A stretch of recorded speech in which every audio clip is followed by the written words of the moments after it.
Hello friends, पीके biology classes में आपका स्वागत है। तो आज हम टीजीटी, पीजीटी, अदर्स एग्ज़ाम के इम्पॉर्टेंट क्वेश्चन देखेंगे।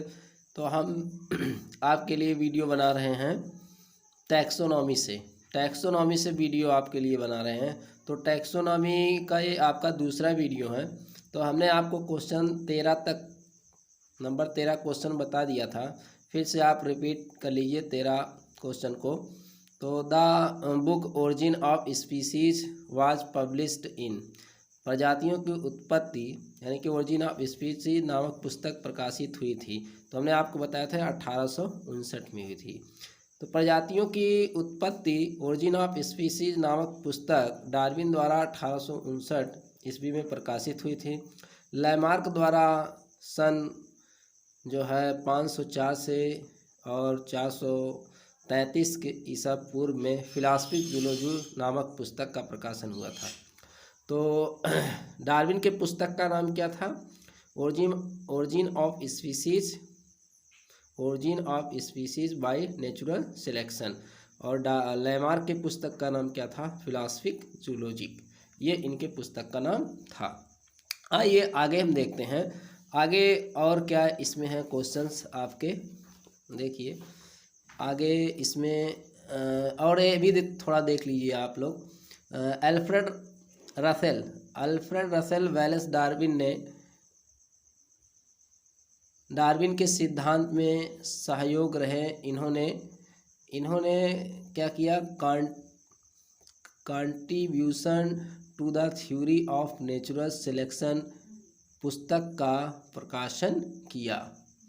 और देखिए यहाँ ह्यूगो डी ब्रीच को उत्परिवर्तनवाद का प्रतिवादक कहा जाता है। तो म्यूटेशन इसको कहते हैं, म्यूटेशन को किसने दिया था? ह्यूगो डी ब्रीच ने दिया था। तो आइए नेक्स्ट क्वेश्चन देखते हैं। अगला क्वेश्चन हम देखते हैं। तो अगला क्वेश्चन आपका होगा यहाँ पर देखिए क्वेश्चन नंबर 14 देखते हैं। Linnaeus published his concept of binomical यानी कि binomial nomenclature first in the. Linnaeus ने द्विनामकरण पद्धति की विचारधारा सर्वप्रथम प्रकाशित की। तो प्रकाशित की थी किसमें किया था इन्होंने? तो स्पीसीज प्लांटेरम में किया था। किसमें किया था? स्पीसीज प्लांटेरम में किया था। नेक्स्ट क्वेश्चन देखते हैं। ये देखिए कुछ जो है यहाँ पर बुक के नेम है और उसके बारे में डिस्क्रिप्शन यहाँ पर दिया हुआ है। स्पीसीज प्लांटेरम, तो species plantarum binomial nomenclature for plant, ये आपका पब्लिश्ड हुआ था इन 1753 में। और सिस्टेमा नेचरी ये प्रियोनॉमियल system for animal published in 1758। Genera Plantarum किसने दिया था? कैरोलस लीनियस को फादर ऑफ टैक्सोनॉमी भी इनको कहते हैं। फादर ऑफ यानी कि मॉडर्न टैक्सोनॉमी इनको कहा जाता है। तो ये सभी जो है चीज़ें आप जो है इसको ध्यानपूर्वक पढ़ें और इसको याद करें। और देखिए 15 नंबर क्वेश्चन देखते हैं। The word species was coined by, तो स्पीसीज शब्द का चयन किसने किया था? तो ये वेरी वेरी इंपॉर्टेंट क्वेश्चन है। तो इसको जॉन रे ने किया था। जॉन रे ने इसको किया था। देखिए स्पीसीज शब्द का चयन सर्वप्रथम जॉन रे के द्वारा किया गया। और कैरोलस लीनियस हैं ने बायोनेमियल नॉमेनक्लेचर पद्धति को जो है प्रतिपादित किया था। और देखिए यहाँ पर क्या दिया हुआ है? यहाँ पर देखिए ये आपका है यहाँ पर क्वेश्चन ये देखिए यहाँ पर हक्सले ने जीवद्रव्य को जो है जीवन का भौतिक आधार कहा। तो जीवन का भौतिक आधार क्या है? जीवद्रव्य। तो जीवद्रव्य जीवन का भौतिक आधार है। किसने कहा? तो इसको हक्सले ने कहा। आइए देखते हैं 16 नंबर क्वेश्चन देखते हैं। First phylum of animal kingdom the exhibit bilateral symmetry is, तो द्विपार्श्वीय सममित दिखाने वाला प्राणी जगत का पहला संघ है।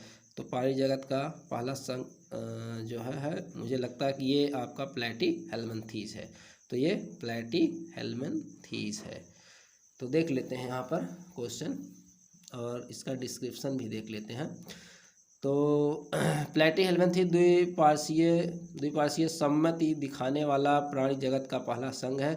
इसमें जंतु एक्सिस के 2 भागों में विभाजित किया गया है तथा शरीर का संगठन अंग स्तर का पाया जाता है। तो पहले अंग स्तर का शरीर संगठन किस में पाया जाता है? तो प्लैटीहेल्मिन्थीस में पाया जाता है और ये द्विपार्श्वीय सम्मित दिखाने वाला प्राणी जगत का पहला संघ है और इसमें आपका संगठन अंग स्तर का इनका शरीर जो है होता है। तो ये फादर ऑफ टैक्सोनॉमी अभी मैंने आपको बताया था, लिनियस को कहा जाता है फादर ऑफ टैक्सोनॉमी। तो वर्गीकी के पिता ने फादर टैक्सोनॉमी कैरोलस लीनियस। अरस्तु को देखिए कहा जाता है जीव विज्ञान व जंतु विज्ञान का जनक कहा जाता है, father of biology and father of zoology. Bentham और हुकर ने प्राकृतिक पद्धति के वर्गीकरण को दिया था। तो प्राकृतिक पद्धति को किसने दिया था? बेंथम एंड हुकर ने इसको दिया था। ये याद रखें, बहुत ही इंपॉर्टेंट क्वेश्चन है, बार बार पूछे जाते हैं। और एक और आपका क्वेश्चन बनता है जो है कृत्रिम जो है कृत्रिम पद्धति को किसने दिया था? वर्गीकरण के कृत्रिम पद्धति को तो कैरोलस लीनियस का नाम उसमें आता है। और एक आप फाइलोजेनेटिक है, जात वृत्तीय पद्धति किसने दिया था? तो जात वृत्तीय पद्धति जो है दिया था एंगलर एंड प्रेंटल ने दिया था, एंगलर एंड प्रेंटल ने दिया था। नेक्स्ट क्वेश्चन देखते हैं। सरीसृप के निम्न में से किस उपवर्ग के कपाल की छत अविच्छिन्न होती है? तो कपाल की छत क्या होती है? अविच्छिन्न होती है। तो ये किस में होता है? तो ये आपका पहला आंसर हुआ एनाप्सिडा। सरीसृप के एनाप्सिडा उपवर्ग के कपाल की छत क्या होती है? सॉलिड रूफ होती है। अविच्छिन्न मतलब सॉलिड रूफ होती है। नेक्स्ट क्वेश्चन आपका विच इज ट्रू, इसमें सत्य कौन सा है? तो इसमें से सत्य आपका क्या है? तो इसमें से आपका जो सत्य है वो देखिए आपका क्या है। तो इसमें दिया हुआ क्वेश्चन है आपका पहला, इसमें आपका क्वेश्चन ऑब्जेक्टिव दिया हुआ है। तो इसमें मछलियां हैं, सरीसृप हैं एवं पक्षी असमतापी हैं। नहीं, ये गलत है आपका। दूसरा, मछलियां एम्फीबियन एवं सरीसृप एमनियोटा कहलाते हैं। नहीं, इसमें गलत है ये भी। पक्षी स्तनी एवं जो है आपका सरीसृप समतापी हैं, ये भी आपका गलत है। तो ये आपका लास्ट वाला जो है आंसर डी वाला सही है। तो रेप्टाइल्स, एविज और मैमल और एमनियोटा, ठीक है। सरीसृप, पक्षी एवं स्तनी जो होते हैं एमनियोटा कहलाते हैं। नेक्स्ट क्वेश्चन देखते हैं। आइए देखो, किसको सरीसृप, पक्षी एवं स्तनी एमनियोटा कहलाते हैं तथा मत्स्य एवं उभयचर को एन एमनियोटा कहते हैं। नेक्स्ट क्वेश्चन देखते हैं। नेक्स्ट क्वेश्चन आपका क्या हुआ है? Retrogressive Metamorphosis is characteristics of, तो अधोगामी रूपांतरण विशेष लक्षण है। तो ये यूरोकार्डेटा का लक्षण है। इसका है यूरोकार्डेटा का ये लक्षण है। देख लीजिए यहाँ question, retrogressive Metamorphosis characters of अधोगामी रूपांतरण किसका विशेष लक्षण है? तो ये यूरोकार्डेटा का विशेष लक्षण होता है। तो आइए देखते हैं और आगे आपका ये 20 क्वेश्चन हो गया। तो आगे के क्वेश्चन हम देखते हैं।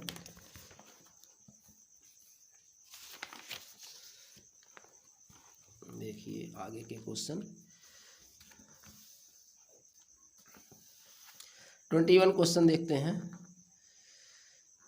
देखिए इसमें अधोगामी रूपांतरण किसमें पाया जाता है, भी क्वेश्चन पूछता है। यूरोकार्डेटा का विशेष लक्षण है। इसमें टैडपोल के से वयस्क में विकास के दौरान कुछ अंग संकुचित होकर पूर्णतः लुप्त हो जाते हैं। इसका एग्जांपल आपका हर्डमानिया। तो हर्डमानिया में रेट्रोग्रेसिव मेटामॉर्फोसिस जो है पाया जाता है। और इसमें एग्जाम्पल एक और है, बोट्राइलस होता है। स्मॉलेस्ट टाइप वार्म इज, तो सबसे छोटा फीता क्रीम है। इसमें से सबसे छोटा फीता क्रीम है तो इकाइनोकोकस। इकाइनोकोकस को कहा जाता है सबसे छोटा जो है फीता क्रीम कहा जाता है। किसको कहा जाता है? इकाइनोकोकस को कहा जाता है। इकाइनोकोकस को कहा जाता है। अब देखिए इसके बारे में डिस्क्रिप्शन यहाँ पर दिया हुआ है। इस डिस्क्रिप्शन को आप पढ़ लीजिए। देखिए क्या है, इकाइनोकोकस ग्रेनुलोसस को क्या कहते हैं, हाइड्रेटेड भी कहते हैं। हाइड्रेटेड वर्म में भी इसको कहा जाता है, नाम याद करें, इसको डाग वर्म भी कहते हैं। तो इकाइनोकोकस को और क्या कहते हैं, इकाइनोकोकस को कहा जाता है, क्या इसको कहते हैं, हाइड्रेटेड वर्म कहते हैं, या इसको डाग वर्म के नाम से भी जानते हैं। इस वर्म के ट्रांसमिशन के लिए 2 होस्ट की आवश्यकता होती है। तो एक डेफिनिट होस्ट और एक इंटरमीडिएट होस्ट की आवश्यकता होती है। तो इस वर्म के डेफिनिट होस्ट कुकुर जो है कुत्ता होता है, यानी कि डॉग होता है, और सामान्यतः इंटरमीडिएट होस्ट क्या होती है, इसमें भेड़ होती है। इसके अतिरिक्त कैटल, घोड़ा, बकरी और ऊँट भी इसके इंटरमीडिएट होस्ट हो सकते हैं। इकाइनोकोकस प्रजाति के एक अन्य परजीवी जो इकाइनोकोकस मल्टीलाकुलेरिस भी है। इकाइनोकोकस परजीवी फ्लैट वर्म कहलाते हैं। तो इकाइनोकोकस परजीवी कैसे कहलाते हैं, फ्लैट वर्म कहलाते हैं ये। या सबसे छोटे क्रीम होते हैं इकाइनोकोकस क्रीम, वयस्क की स्थिति में 2 से 6 mm के होते हैं। और टीनिया सोलियम को चपटा क्रीम कहा जाता है। टीनिया सोलियम को क्या कहते हैं, फ्लैट क्रीम कहा जाता है, चपटा क्रीम कहा जाता है। यह मनुष्य तथा पशुओं के आंत इंटेस्टाइन का परजीवी है। प्राथमिक पोषक टीनिया सोलियम का जो है प्राथमिक पोषक मनुष्य तथा द्वितीयक पोषक क्या होता है, सुअर होता है। इसे प्रायः सुअर मांस यानी कि बीफ जो है टेपवार्म के नाम से भी जाना जाता है। टीनिया साइजिनेटा को गोमांस यानी कि फीता क्रीम कहा जाता है, गोमांस फीता क्रीम कहा जाता है। टीनिया साइजिनेटा को कहा जाता है गोमांस फीता क्रीम कहा जाता है। नेक्स्ट क्वेश्चन देखते हैं आपका। नेक्स्ट क्वेश्चन, पैरीपेटस किस वर्ग में आता है। तो पैरीपेटस किस वर्ग में आता है, देखिए क्रस्टेशिया में आता है, कि ओनिकोफोरा में आता है, इंसेक्टा में आता है, और एरेक्निडा में आता है। तो एरेक्निडा में मकड़ी आता है, इसको भी याद रखें। एरेक्निडा में क्या आता है, मकड़ी आता है। तो ये आपका इसका पैरीपेटस किस वर्ग में आता है, तो इसका आंसर होगा ओनिकोफेरा होगा। तो ओनिकोफोरा होगा। तो यहाँ पर देख लीजिए, इसका डिस्क्रिप्शन भी आप इसका देख लीजिए। पैरीपेटस ओनिकोफोरा वर्ग के अंतर्गत आता है, या एनिलिडा व आर्थ्रोपोडा के बीच की संयोजक कड़ी है। तो पैरीपेटस किसके बीच की कड़ी है, एनिलिडा व आर्थ्रोपोडा के बीच की ये संयोजक कड़ी है। यह सुंडा जैसा यानी कि कैटलपिलस लाइक जैसा निम्न वर्गीय आर्थ्रोपोड जंतु है। आर्थ्रोपोडा की भांति इसमें पंजे युक्त समखंडीय जोड़ीदार पाद, सिर पर 2 एंटीनी व श्वसन के लिए वायुनाले ट्रैकिया होती हैं। साथ ही इनमें एनिलिडा की भांति कोमल त्वचा, पाद, छोटी छोटी गुलिकाएँ यानी कि ट्यूबरकिल्स तथा लचीली उपचर्म, सरल नेत्र तथा उत्सर्जन के लिए उत्सर्जिकाएँ होती हैं। इनमें इससे सिद्ध होता है कि उत्सर्जिकाएँ किसमें पाते हैं, एनिलिडा में। तो एनिलिडा से ही आर्थ्रोपोडा का क्या हुआ, उद्विकास हुआ है। तो ये इम्पॉर्टेंट क्वेश्चन आपके लिए है। नेक्स्ट क्वेश्चन देखते हैं, अगला क्वेश्चन देखते हैं। यहाँ 23 क्वेश्चंस आपका है। क्लास बाइवाल्विया को कहते हैं, क्या कहते हैं इसको, क्लास बाइवाल्विया को कहते हैं पैलिसीपोडा कहते हैं। क्या कहते हैं, पैलिसीपोडा। वर्ग बाइवाल्विया को पैलिसीपोडा कहते हैं। इसके अलावा इसको देखिए क्या लिखा हुआ है, लामेलिब्रानकिएट भी कहते हैं इसको। तो लामेलिब्रानकिएट भी इसको कहते हैं, या समुद्री व ताजे जल के मोलस्का के अंतर्गत आता है। तो बाइवाल्विया के जंतुओं में सिर और रेड्यूला का अभाव होता है, इसमें हेड और रेड्यूला नहीं होती है। इसके अंतर्गत ओएस्टर और काकलस आदि फैमिली आते हैं। बाइवाल्विया का खोल कैल्शियम कार्बोनेट का बना होता है। नेक्स्ट क्वेश्चन देखते हैं हम। 24 question, which of following is not a coral. तो इसमें से कौन सा एक कोरल नहीं है, तो इसमें से कौन सा एक कोरल नहीं है। तो इसका आंसर आपका होगा 24 का आंसर देखिए क्या होगा, इसका डी होगा, साइनिया। तो इसका क्या होगा आंसर, ये साइनिया। तो साइनिया इसका होगा। देखिए इसका डिस्क्रिप्शन देख लीजिए। साइनिया एक कोरल नहीं है, जबकि पन्नेट्यूल और ट्यूबिफोरा और ऑक्यूलाइना आदि कोरल के अंतर्गत आते हैं। कोरल रीफ पारस्की तंत्र की ऐसी संरचनाएं हैं